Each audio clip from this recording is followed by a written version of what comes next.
Welcome to the Upgrade, an insightful podcast where we share valuable information that can work in helping you to upgrade important areas of your life.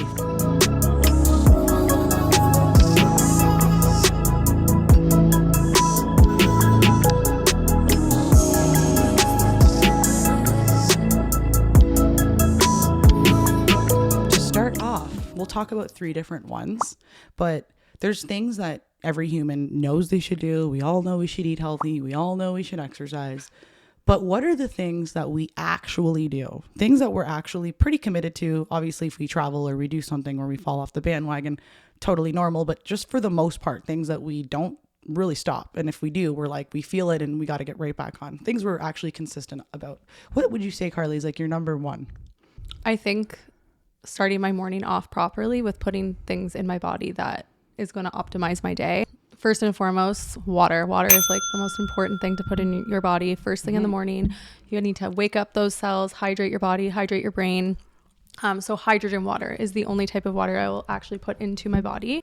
Before I have any coffee, I'm having a coffee right now, but before I have any coffee or food, I drink like athletic greens. So it's just like a great way to get like a bunch of nutrients into your body before I have any caffeine or food. I allow my body to digest, my liver to function, and so it can properly break down the foods that you put in later on. So I'll usually wait about an hour or so, an hour to 2 before I actually even eat any food in the morning. Actually, Carly and I bought the exact same water ionizer, and it's a Kangen machine, and I had it for a little bit like shorter than you. I've had it for like 4 months, but yes, it's definitely life changing. Maybe you could go into like the science in the water and like why hydrogen water is the best, most superior type of water that you could put in your body. This one machine produces hydrogen water and it goes through a process of electrolysis. And they have found a way to replicate water that's found in blue zones around the world. And it's actually living water, and living water in its natural state flows in nature. And so there's different places around the world, Okinawa, Japan being one of them, where it's considered one of the blue zones around the world. And this means that people are living beyond 100. They're living so crazy, way longer than most people. And it's their environment. It's the food that is grown there. And specifically the water that people are drinking. Well, I don't believe that tap water is safe to consume. Same with bottled water with all the microplastics.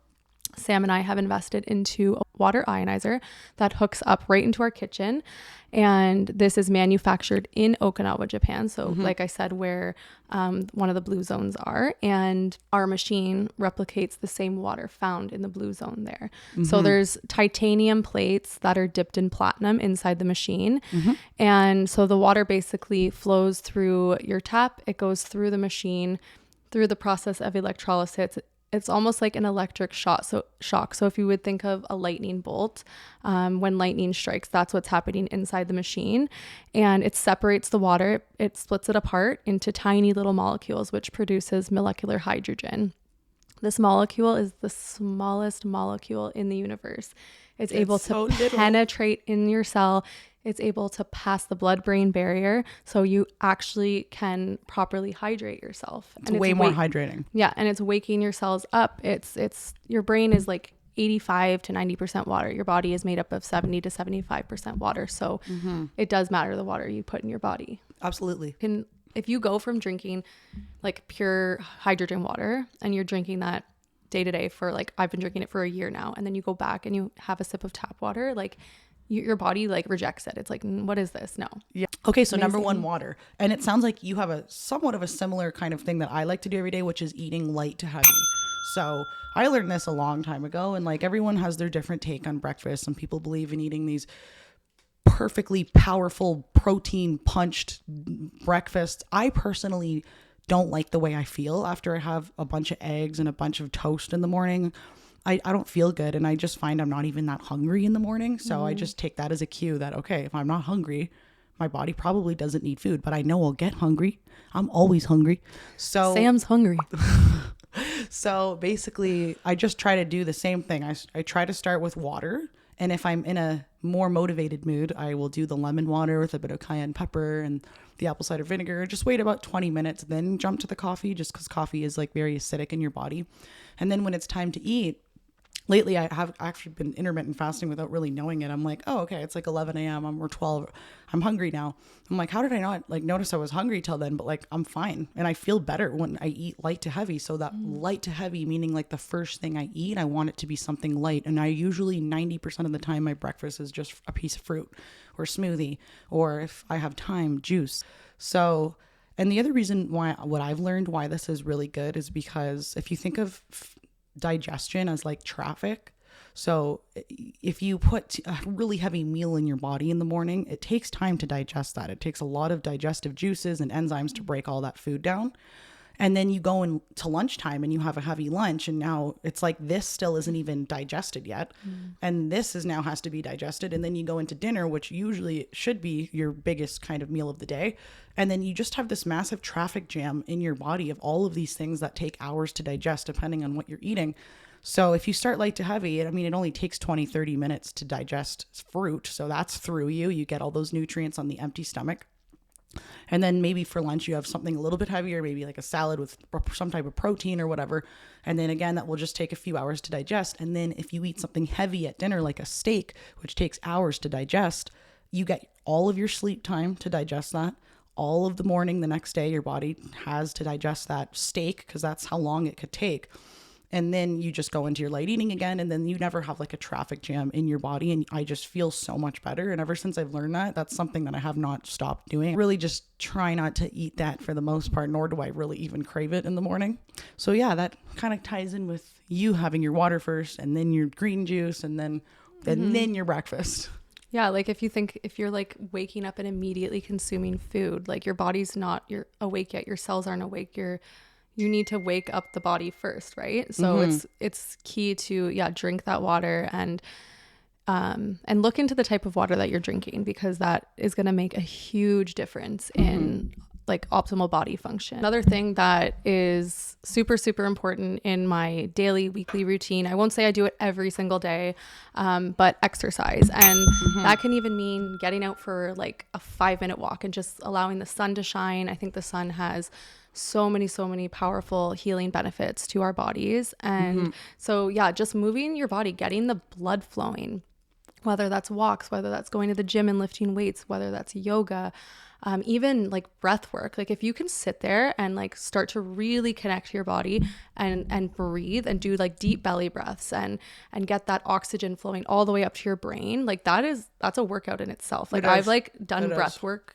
before where I've been like sweating and like I'm like, and then you leave like so energized and you're like, oh my God, I could like, it's kind of the same as going to the gym sometimes, right? So I'm sure you know from experience, if you spend a day like sitting on your couch and you're not moving, you're probably a little bit sad. Like you don't feel as good as if you get up and you move your body, right? You don't. And the morning is actually known as the best time to work out, in the morning. Get the blood flowing fast. Yeah. Drink your water, do a little bit of movement, drink your greens. Set your day up for success, and then you probably won't feel like a blot later. And then at the end of the day, when you want to relax, you feel like you deserve it. Oh, I didn't even say my number one. My number one is spirituality. I have to kind of ground myself in like my creator, which is what I believe. I pray every day, and that really helps me connect to like that kind of higher sense of what's out there in the universe. And I feel very connected when I do that. That's something I definitely don't stop doing. And yeah, that just helps me have peace. Like I feel so much more peace when I wake up and I say like, I'm thankful for this, I'm thankful for that, thank you God for this, thank you God for that. And that really, really, really helps me, honestly, more than almost any health practice that I've ever practiced. So that's become something more consistent. I didn't do it as much when I was younger, whereas when I was younger, I still went to the gym and like did things. But this has become more of a practice as I age. I'm like, it just feels like something that's really important to do. And that's definitely another non-negotiable for me. So far, Carly, your two are your greens and your water. And my two are eating light to heavy, which includes like the water, and my spirituality. And then this brings us to number 3, what's your number 3? A holistic approach of like, I don't want to say healing the body, but giving the body what it needs to come back into balance. And so I like for the longest time, I've been seeking out health practitioners to aid in bringing my body back to balance. That's amazing. Homeopathy osteopathy and chiropractic I am just like obsessed with. And acupuncture. I went to acupuncture yesterday. I feel like not one person is going to like completely fix you, but if it's more of a holistic approach, if you can seek out professionals who can bring the body back into balance. Like one of my chiropractors is a brainstem chiropractor, and he focuses on like brainstem alignment, which is like connects your whole spine, right? So like you can have the littlest subluxation in your neck and you can feel anxious, depressed, sleep horribly. Like there's so many things that you can be feeling in your body, and you don't know that it can just be like a quick trip to the chiropractor or the osteopath or the homeopath. Kale and I are big believers in whatever issue you're experiencing is probably very, very simple to fix. It required a consistent, simple step. So my number 3 is not staying up too late.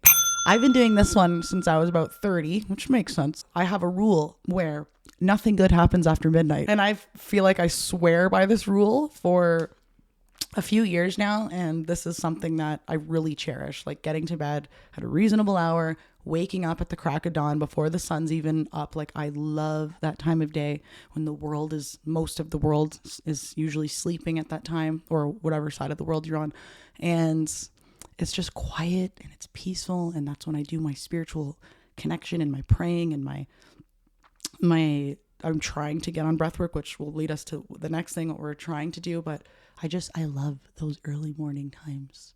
That's so good. I am guilty of the opposite lately because... Well, you wake up early, Kale. I have to. I have 3 kids. I don't have a choice. But I find that like all my creativity comes out at nighttime. And a lot of people are like that. I don't know what it is, and I haven't always been this way. But yeah, like all these ideas come to me. I'm like, I got to get it on paper, because if I don't, I'll forget it. So like... And I just allow that to flow. Like I'm like, okay. So, but yes, not past midnight for sure. Anything under 7 hours of sleep, I'm just like a miserable slob. So I know a lot of people that get creative at night. My brother's one of them. My brother's a cinematographer. That's what he studied. And he used to make videos. He used to work for Cable 14, Hamilton, Kojiko. And he just got all his ideas flowing at night. Like, I think you just have to kind of ride with that. Like you have to flow with that.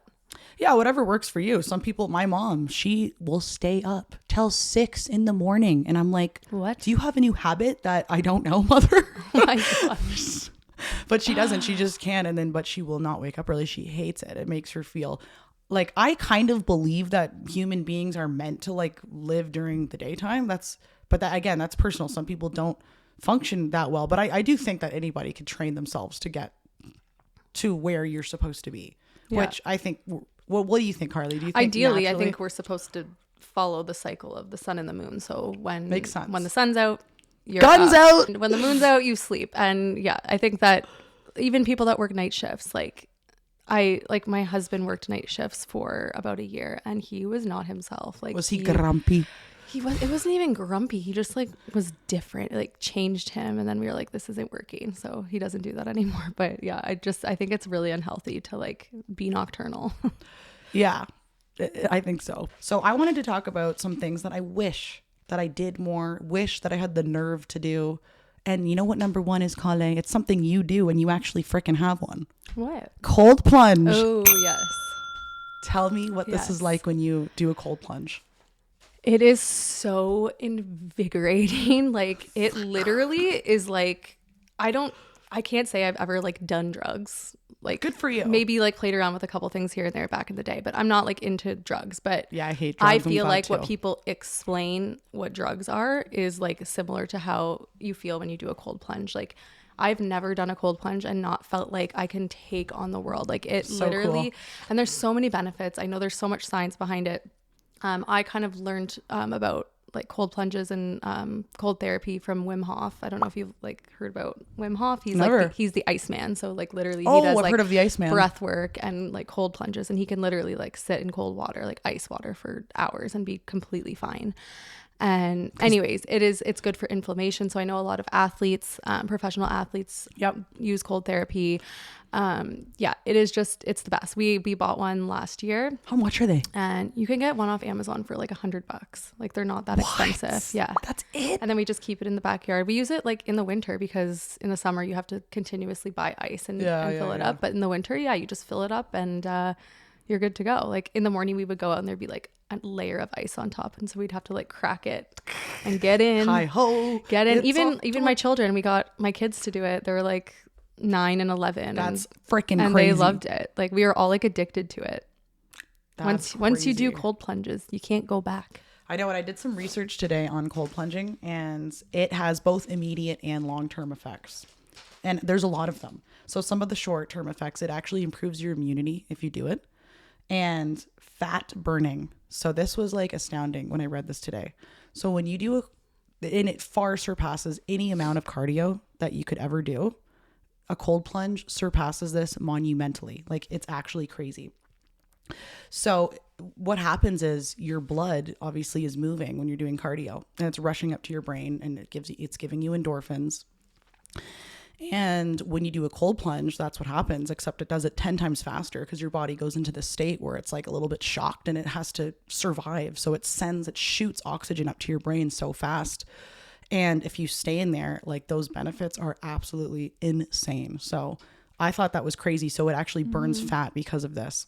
More fat than working out an elliptical for an hour would be sitting in a cold plunge tub for 5 minutes. So we all need to get these tubs. Yeah. And there's a lot of benefits with people that struggle with like anxiety and depression too. I think because like you're getting that oxygen to your brain, right? And And I'll touch base on that again in a second, but it also builds mental resilience and discipline. So I'm really, really into this amazing human biologist named Gary Brecka, and he's just studied every which way in which the human body functions and diagnosed deaths like down to the T and how they got that way, what could have been done to prevent that death. He's incredible. He got Dana White on this crazy, crazy simple program where he was told he was going to die in 10 years and Gary Brecka just fixed him up. And just with such simple steps, breath work, sunlight and cold plunging and just things like that are almost like God-given, like, which again, that to me brings me back to my spirituality. I just feel like everything that we need in this earth is God-given. We already have it and we don't have to spend like countless amounts of dollars to attain these amazing health results. Yeah, and it's like if you don't have if you can't afford to buy a cold plunge, like go find a cold body of water, like go sit in a pond, go like sit in a creek, right? Yeah, jump in a pond. There's always ways. Let's just go jump in the pond. I would do that in freaking Alberta. Oh my God, when I used to live there, the water's so pure there. Like people jump in cold water. The water never gets too warm there, ever. At my cottage up north, it's in Algonquin Park. We'll go in the lake in like April when it's freezing. We go in like we actually last year during the winter because we go up in the middle of the winter. We have like no running water. We completely like live off grid pretty much. We like cut a hole in the lake just enough so we could like get our bodies in, and that was the coldest I've ever done. Like that was probably the most like mindfulness I've ever had to practice doing a cold plunge. That's freaking crazy. And you want to make sure you're breathing, you're not hyperventilating, you're doing breathing like breath work before you get in because you want to make sure that you're getting your body ready.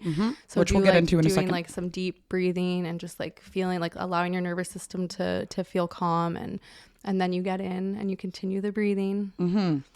So yeah, Gary Brecka, that guy I was just talking about, he has this belief, which I totally agree with, that the aggressive pursuit of comfort is the acceleration of you aging.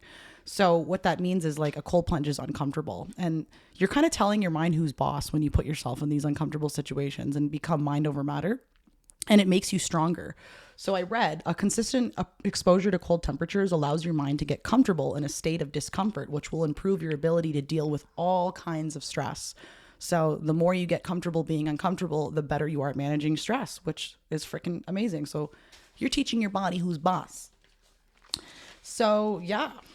Totally mind over matter. Like I love coming back to like that because I feel like I was listening to a podcast the other day and it was Mel Robbins and she was saying your brain will tell you no because it's trying to protect you. Yes. I love that. Like because it's so true, right? Our brains are designed to protect us. And so if we're constantly not doing things, like you said, staying in your comfort zone, that's not serving you. It's not. I wanted to just say one more thing. So people might be confused why you burn fat in a cold plunge, because what is a calorie? A calorie is the amount of heat required at a pressure to raise the temperature of 1 gram of water. So essentially a calorie is a measure of heat. So when you go in, heat is leaving your body when you go into a cold plunge. So if heat is escaping your body, which also happens when you work out and you sweat, that's heat escaping your body, you're burning calories. So just to make it a little bit more understanding for those who might be like, how the heck am I going to burn fat if I jump in a cold plunge? Okay. And then the number 2 thing I wish I did a little bit more often would be juicing. Carly, you had a juicing business for a while. Yes. Juicing first thing in the morning. Again, that light to heavy. That's probably like on the top of my list of things I want to start up again, because when I was doing that as a business, I was constantly like providing other people juice. So I always had juice, but it's just, one of those things like I haven't done in a while. And again, first thing in the morning. So, cause when you have your juice first thing in the morning, you're really absorbing all those nutrients because it's the first thing that your body is having. But if you have it after, you eat a steak or a sandwich, all of that steak in your sandwich is in your gut and it's getting digested with all your juices. So by the time you drink the juice, it's just been disintegrated by your really strong stomach acids, and you didn't even get that nutritional value from that juice. So if you're going to drink a juice, do it on an empty stomach. Yeah, and it's also really easy to absorb like juice because it doesn't have the fiber in it, right? When you're juicing like vegetables and fruit, whatever, like it's removing the fiber. And so that's why your body's able to absorb it so quickly. So that's why like juice cleanses can be really, really beneficial. I used to do juice cleanses all the time. And honestly, it was a struggle while you're in it, but after you're like, you lose weight, you have so much mental clarity. I feel like I was so much more connected to spirituality. Like there was just so many benefits. Do you think that if you got back into like your juicing again, you could give up the AG1s, or like could that replace that? I feel like I would still do a bit of both. Like like I said, like mom of 3 here, busy. If there was a day where like I don't have time to get up and juice, AG1, just scoop, hydrogen water, shake, consume. shake. Whereas the juicing obviously takes a bit more time. But again, like those are, if you want to prioritize your health, then you're going to prioritize it. Like get up an hour earlier. And these are just things that we got to do, right? So definitely going to get back into juicing. I primarily like to juice more in the summer, which we're coming more into winter and like fall and winter. And our bodies tend to like need more like warm foods, like chilies and stews. I had chili last night. Oh, so good. But I did some juicing this summer, but not as much as I would have liked. Okay, so that's something we both want to do. Do you have another one, Kale, that you want to say that you really just want to start doing more often? Breath work. Oh my God, this is the perfect paveway to the next and final segment of this podcast, which is everybody has access to the most simple things. As I said before, everybody has these things. They are God-given. They are part of our everyday, and we're going to touch base on them. And the number one thing before I get into breath work is sunlight, okay? I'm saying sunlight first for a reason, and we'll get there. But sun, we have been blessed with what's called first light. So that's in the first beginnings of when the sun begins to rise. There's no UVA or UVBs at all in the sunlight. It's this very, very special time. So if you get out there at this time, you're going to get all that good vitamin D, but you're not going to get affected in any harms from the UV light and the UV rays, sorry. So first light, if you could wake up early, another reason why I'm like a firm believer in waking up early. And it also helps regulate your circadian rhythm, which is your 24-hour clock that your body has to help regulate your alertness and all these things. So literally just being in the sun helps regulate all of that, and your cortisol, which if you didn't know, cortisol is an essential hormone that affects every tissue and organ in your body. So it helps regulate that too, just from sitting in the sun. Like to me, that's like, wow, all of that just from like stepping outside, it seems pretty crazy. I feel like just thinking about that like makes me feel calm and peaceful. I know, it's like, it's like so simple. So number 1, sunlight. We can all do that. Yeah. Number 2, grounding. Okay. So maybe sunlight while you're grounding. So most of your red blood cells, if you actually were to prick your finger or something and you used a microscope, you can actually buy them for like $400 on Amazon. And then you looked at under a microscope, you would see that all your red blood cells are clumped together. which means they don't have a whole lot of surface area moving around your body. So as soon as you step foot onto the earth, it actually releases an electric charge. I'm still learning it, but it basically balances your entire pH in your body when you go out because it releases an electric charge and it makes you all balance. Barefoot. Yeah, and I wrote this down because this is all still astounding new stuff that I'm learning, but on the surface of your red blood cell, you have a charge. So if you guys remember way back in like grade 7 science, you learned that everything in life has a positive or a negative charge. Opposites attract. So they have the same, and if they have the same charge, they can't touch. Same with if you think of a battery, like they can't touch when they have the same charge. It's the opposites that attract. So when you go to the earth, you ground your foot into, you know, sand or dirt or just the grass, it'll make everything balanced out again. And what this does is it makes you gain that surface area back for your cells because they start to spread out again. And if you were to look at your blood cells under a microscope after you grounded your feet in the earth, you would see that they're more spread out. So when they're clumped together, think of it as too many cars trying to get off at the same exit. It's clunked together. It's not good. Your cells should always be free flowing and moving and around. And the more you do that, the better your body is at eliminating and waste in your body, detoxifying your body, and just repairing everything, because that's what your cells do. So grounding your feet in the earth, in the sun. And then last but definitely not least, I've been astounded at breath work lately. Gary Brecka talks so much about breath work. I will reference him a lot in this podcast because I just love his work. But Carly, you say you do breath work. I do it a little bit here and there, but again, one of those things that I want to do more often. Yeah. No, it is like something, if you just notice like every day how you're breathing. Like when you're in stressful situations, when you're not feeling good, like just sit there for a moment and notice, like, are you breathing and your shoulders are up?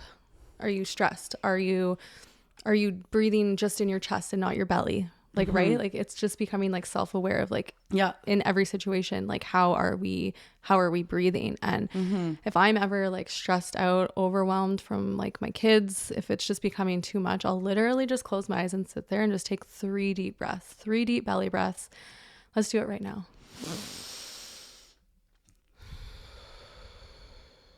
Like even just doing one, doesn't that just bring you back to alignment? Like just even doing a couple, like, yeah, just focus while you're doing it and try not to think about. So Gary Brecka says he says to do this within the first 30 minutes of waking up. So the sunlight, your foot's grounding, you start your breath work.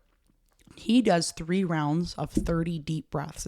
He says it only takes him about 8 minutes, but you can start by just doing 3 rounds of 5 breaths and each day add a breath.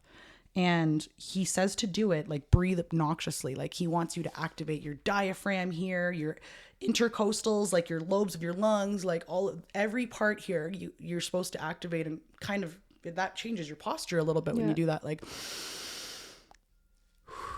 and he also said that 95% of women and men over the age of 30 will never sprint again a day in their life. And that's because it's uncomfortable. You have to put you're using every one of those muscles in your lungs and every part of your diaphragm when you're sprinting, because that's what's required. But when you go for a jog, how do you feel after you jog, Holly? Amazing. You feel amazing. That's like what we teach in yoga too. Like I'm a certified yoga teacher. I haven't done it in a bit, but when I would be teaching, I forgot you were a certified yoga teacher. I've done a lot of things. Oh, but sweet. when we're like teaching yoga, when I'm teaching yoga, like I would prompt people to, when they take a deep breath, like breathe. Like I want them to visually like and do it. Like breathe into your back body. Like breathe. Like when we're side bending, it's like, okay, let's breathe into our rib cage. Breathe into your lungs. Like feel everything expanding and opening up, and you can really feel it like happening when you're doing it. That's so sick. I freaking love it. And again, God given. We all have breath. We can all these do things this. we're talking about, like for the most part, are free. They're free. And like just to even get up in the morning, go outside, plant your feet in the earth, in the sun, and breathe all at the same time. And that's why I said those things in the order. Let's commit to doing that for the next week, you and I. And we're going to challenge people for the next 7 days, non-negotiable. Lauren, I'm challenging you. The challenge is coming your way. Yeah, so just 4 to 8 minutes a day and you will set yourself up for success. So guys, this is the most mind-blowing part of breath work that I was like, whoa. So all of the elevated emotions that we experience, so joy, happiness, arousal, your libido, all of those all of those things require oxygen. If you look at the molecular structure of these emotions, oxygen is a part of every single one. And this is why You feel great when you run. And this is why when you wake up in the morning, you won't laugh when you wake up in the morning. You're more than likely to wake up grumpy than you would wake up laughing, because when you're in a sleeping state, you don't need to use all of your diaphragm to breathe in that way. You're just breathing like this when you sleep. Little breaths. So because you're not pumping oxygen aggressively through your body like you would when you're sprinting or just exercising regularly, that is why you cannot wake up laughing. Because anger, that emotion, doesn't require like a lot of oxygen to feel anger. Isn't that mind blowing? When I read that, I was like, what? Yeah, that's wild. Yeah.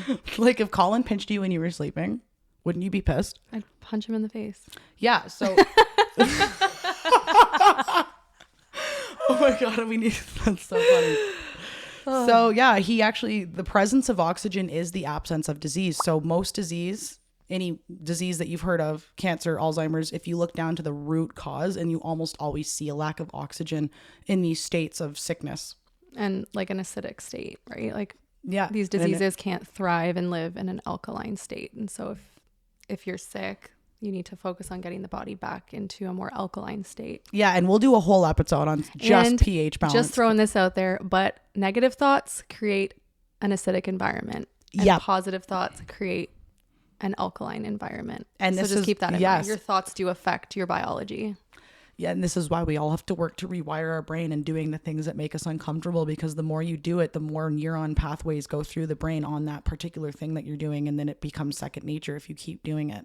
And this is what we touched on in our first episode, all about motivation. Yeah. And bada boom, bada bing. Bada boom, bada bing, bada bing, bada bing. And then, so cancer, if you guys didn't know, it's a lack of oxygen in the cells. So I say cancer because that's, an extreme sickness that unfortunately is like very, very prevalent in today's day and age. And I just think that a lot of people get this because over time they're not doing things like what we just said, or they're not exercising. It's not just like one day you woke up and you had cancer. It's always a slow progression of something that you did or didn't do that got you to that point. So if you just incorporate these at least the sunlight, the breath work, and the grounding, and believe me, I don't do that regularly. So most people don't. So today, hopefully from this, maybe you could all try to do this. Do it with us for the next 7 days. Yeah, do it with us 7 days, and just evaluate how you feel. How are your stress levels? How are you managing your time? Like, even you're supposed to help even with your short-term memory recall, which I think I need, because sometimes I forget things. Even like, yeah, like, and knowing kind of like the science and how this stuff like works is great. But even just go and do it and notice how you feel, because just become self-aware. If you like, it's good to know like the facts and how these things work, but actually go and do it and just notice, like tune into your body and see how you feel. Don't know yourself, learn yourself. So yes. That we've covered everything. Thank you so much, guys, for listening. Kale, would you like any final words? Are you ready to wrap her up? I'm just so excited to do, I'm good to wrap it up, but I'm just so excited to go and do this grounding breathwork sunlight thing for the next 7 days. Like, I'm actually really excited to do that. I don't have grass. I live in a new development, so I have a mud pit for a front yard and a backyard. They do have these mats that you can buy. Not sure exactly how much they are, but the grounding mats. Yeah, I think you can get ones for fairly cheap. Yeah. Some people live in high-rise condos and they don't have easy access to just go outside in the grass. So there are ways that you can, and it doesn't mean you have to do it first thing in the morning, but you can do it at any point of the day and just release that electric charge, bring your body back to balance, and amazing things will happen if you do these small, simple practices every single day. So thank you so much for listening. We hope we've given you some valuable information to help you feel a motivation to upgrade your life in any sort of way. And thanks, guys. Thank you. Have a great one. Okay, we're done.